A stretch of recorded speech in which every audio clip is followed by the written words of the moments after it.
there anything else that you'd like to share with us this evening? There's one more with your uncle, isn't there? After he ventured into Indian country up north, he ventured into Indian country with my tribe and my father's people. And it was an experience for Jerry, but since I'd been through it with success, they were more comfortable with him coming down to treat him. I have one uncle, one of our elders, who was diagnosed with prostate cancer and actually went through chemotherapy. He was in remission for a while, and then he was getting worse. Cancer was also in his ribs and other bones in his body. By the time that Jerry had come see him, he was going downhill again. He treated another elder, and my uncle, other uncle as well. And they are actually doing really well. The blood count with everything that Jerry had become going down. It was decreasing. My uncle now is doing really well. He's not on his medications anymore. His doctor is ecstatic. You know, they basically had written him off, saying to my other cousin, he is old. He's 78, something like that. He says, and he's just going to die slowly. There's nothing more that we can do for him after he's gone through chemotherapy. It's just going to slowly spread. But that's not the case anymore. He prescribed vitamin therapy as well as treated him, and it's been quite successful. So much so my other uncle, who also he treated, was the same, had prostate that was hardening, and his blood count was going up in a negative way.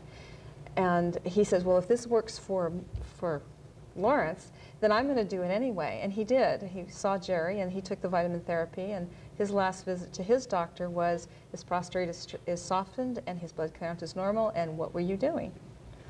So Excellent. he's doing really well.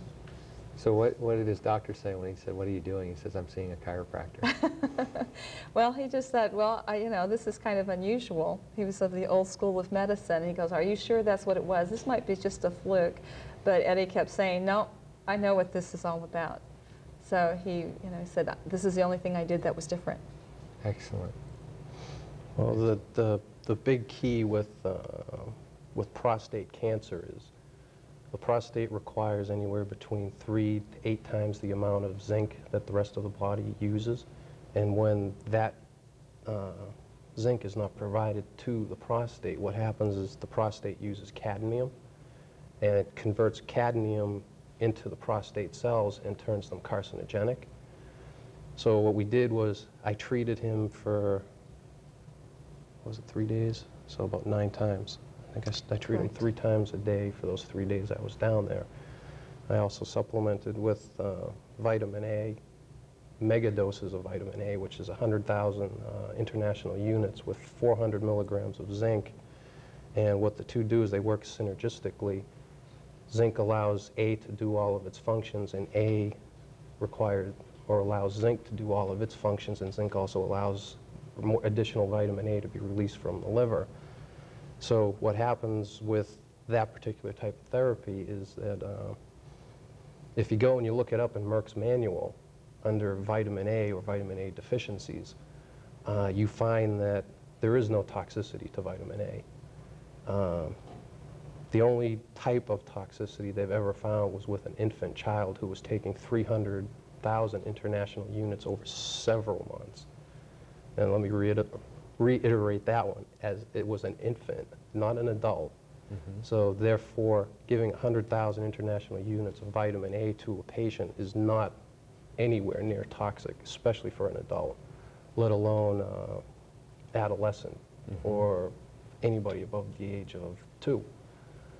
Vitamin A has no toxicity. And if you ever do get to the point of being toxic with vitamin A, the worst thing that happens is you get dry skin.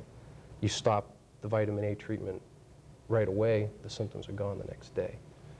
So I prescribed that with the treatments that I was doing, plus the homozone, which is magnesium oxide powder that you stir with water, and then when you drink it, what it does is it mixes with the acidity in your stomach and breaks apart the magnesium and the oxygen into ozone.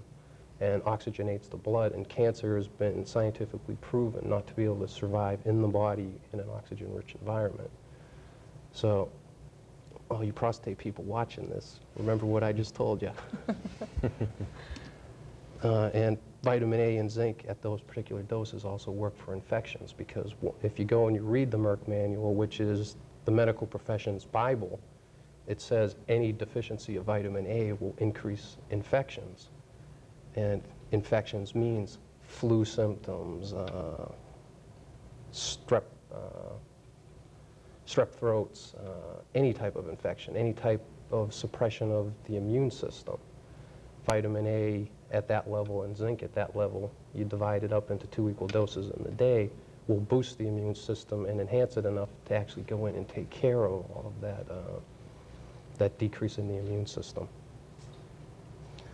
And that's pretty much what we did for him. Excellent. And when we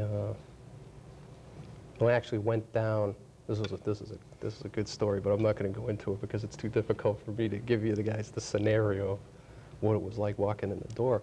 But I actually talked to his, Lawrence's son, and he pulled me aside after the first treatment and told me that what his father's condition was, and his condition had gone from prostate cancer to the spine and then into the ribs, and that's usually the way prostate cancer metastasizes. And he just looked at me and he says, I went and I told our doctor, or his doctor, that we were going to see another doctor to get a second opinion, and he looked at me straight in the eye and says, the doctor looked at me and says, go ahead, do anything you can, because we can't do anything else for him.